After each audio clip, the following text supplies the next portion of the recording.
Bonjour. Alors maintenant, pour terminer ces séquences d'initiation à l'hydraulique sous pression, je vous propose 3 exercices un peu casse-tête, particulièrement adaptés au réseau d'alimentation en eau potable. Si vous arrivez à refaire ces 3 exercices sans difficulté, vous saurez être de bons ingénieurs et être particulièrement à l'aise dans les calculs de ces réseaux d'alimentation en eau potable. Bien, maintenant nous allons passer au 3e exercice casse-tête que j'appelle le refoulement distribution. En fait, c'est une technique très ancienne dans les réseaux d'alimentation en eau potable, une technique économe, mais qui est assez mal vue de beaucoup de jeunes ingénieurs ou même des services sanitaires de certains départements. Mais je vais quand même insister pour vous la valoriser. Très bien. Alors, c'est un exemple que j'ai eu à régler dans ma carrière d'un village rural, une toute petite commune, qui est alimentée par une source abondante, de bonne qualité, mais qui est en altimétrie à peine plus haute que le village, environ une quinzaine de mètres plus haute que le village. Ce qui fait que pour les habitations les plus hautes, à l'étage, la pression résiduelle n'est pas suffisante pour alimenter les appareils domestiques. On aime bien avoir environ 15 mètres au-dessus du point le plus haut d'une habitation. Par ailleurs, il y a bien une borne d'incendie dans le village, mais au vu de la dénivelée, de la longueur de réseau et du faible diamètre, elle est complètement inopérante.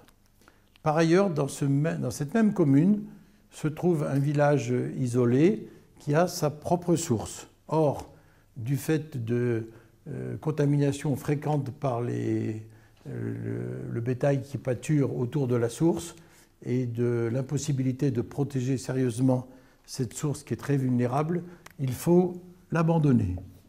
Voilà. Donc maintenant, il faut trouver une solution pour à la fois desservir ce hameau qui n'a plus de source fiable. Il faut améliorer la pression dans le village pour la distribution. Il faut améliorer les conditions de défense contre l'incendie. Donc, quelle est la solution qui a été adoptée? En fait, il faut implanter un réservoir avec une réserve suffisante, donc environ 120 mètres cubes si possible, mais au moins 60 mètres cubes en milieu rural, à une cote suffisante pour alimenter toute la commune. Donc il a été choisi de construire un réservoir de capacité 200 mètres cubes, à une altitude suffisante pour à la fois desservir le hameau le plus élevé et desservir également le village. Pour alimenter ce réservoir, nous avons prolongé le réseau qui s'arrêtait au village par une conduite qui va à la fois assurer le refoulement, c'est-à-dire qu'on va pomper dans la source par une petite station de pompage, et lorsque le réservoir est plein et que la pompe s'arrête, le réseau marche dans l'autre sens. Donc on appelle ça un refoulement distribution. Je figure également donc ici la station de pompage qui a été annexée au petit réservoir de la source. Voilà. Donc on aspire dans une bâche de reprise près du captage, on injecte l'eau dans le réseau de distribution existante, prolongé par un refoulement de distribution. On distribue le hameau qui n'avait pas de bonne source et on arrive dans un réservoir dans lequel on pourra mobiliser une certaine réserve incendie. Donc en fonction des règlements dans certains départements, ont, on va dire, entre 60 à 120 mètres cubes affectés au service incendie. Alors maintenant, la question est de savoir comment fonctionne ce réseau et quelle va être la pression disponible chez les abonnés ou à la borne incendie. Si on met un capteur enregistreur pendant une semaine, donc un manomètre enregistreur sur cette borne incendie, qu'est-ce qui va se passer? Qu'est-ce qu'on va lire en fonction du démarrage, de l'arrêt de la pompe sur ce manomètre? Et si on a besoin d'ouvrir cette borne incendie pour mobiliser le maximum de débit pour lutter contre l'incendie, qu'est-ce qui va se passer dans le réseau? Alors, quand la pompe est en fonctionnement, la pompe fournit à la sortie de la station de pompage une pression supérieure à l'altitude du réservoir d'arrivée, puisqu'elle cette pression doit comporter la hauteur géométrique de refoulement, plus les frottements, qu'on appelle les pertes de charge le long du réseau, donc l'ancien réseau et le nouveau réseau qui a été construit. Donc en sortie de pompe, j'ai ici les pertes de charge dans le réseau, ici la hauteur géométrique, et donc j'ai une pression en sortie de pompe qui correspond à cette valeur, et ma ligne piézométrique, si la consommation est faible le long du réseau et que l'essentiel de l'eau va au remplissage du réservoir, par exemple la nuit, si je veux privilégier les pompages la nuit quand le tarif d'électricité est moins élevé, je vais avoir une ligne piézométrique environ de cette forme-là. Ça veut dire que si j'ouvre un robinet quelque part dans le village, ou si j'enregistre ma pression au poteau incendie, je vais avoir cette pression ici, enregistrée. Maintenant, j'imagine que le réservoir est plein. Donc la pompe, par un système de radio, de télécommande, par téléphone portable ou par manostat, la pompe va s'arrêter et du coup je vais revenir à une pression statique si personne ne consomme de l'eau. Et je vais, à mon enregistreur, je vais obtenir cette pression.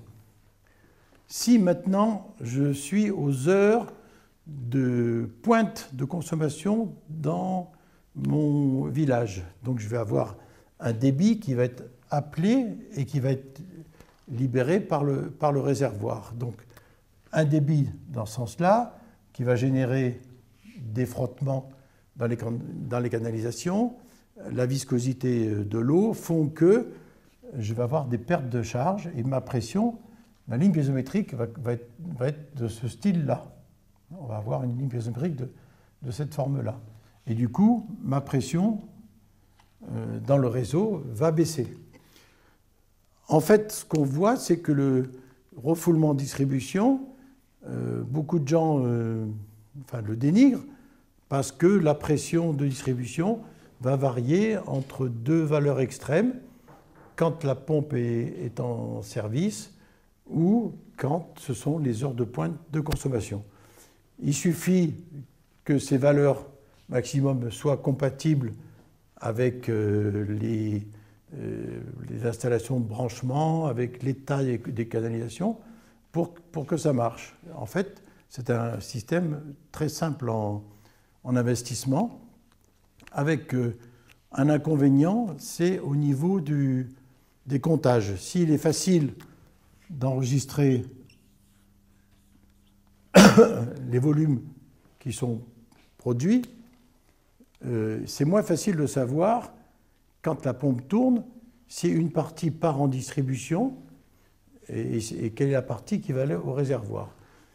Et au réservoir d'arrivée, on va avoir un système de clapet anti-retour pour éviter que l'eau en pompage vienne à l'envers par le fond de la cuve. Donc on met un clapet anti-retour ici pour que l'eau en pompage vienne bien par-dessus le réservoir brasser l'eau de surface et quand la pompe s'arrête, l'eau repart en distribution.